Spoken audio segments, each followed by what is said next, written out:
Based on everything we were taught in school, it's supposed to be the Sumerians. And then you have the site of Göbekli Tepe, made up of sophisticated pillars and concentric circles. At least 5,000 years older. Yeah, that older than Yeah. almost 7,000 years older than Stonehenge, and Stonehenge is a mystery of itself. Right. So I start Googling and looking into the details. I'm like, this doesn't make any sense. How could they defer excavations for future generations when this may be the most important ancient site on Earth involving our mysterious lost ancient past? And so I started digging into this, and I couldn't believe what I found. So they were doing large-scale excavations, but that has since ceased.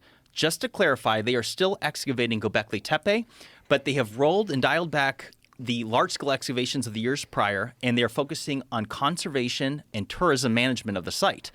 And like I said, with a 150-year time frame, and I'm like, wait a second. I can't, and I have all the Could this screenshots in that be folder. because of funding?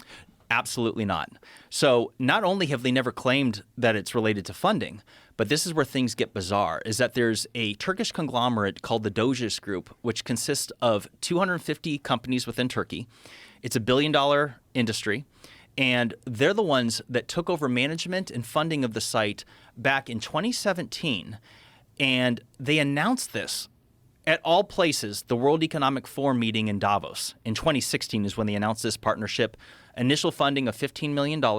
At that time, they set up the infrastructure for tourism.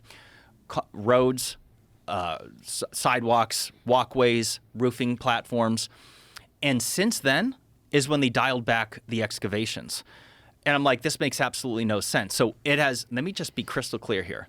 It has nothing to do with funding, and they've never claimed it has anything to do with funding.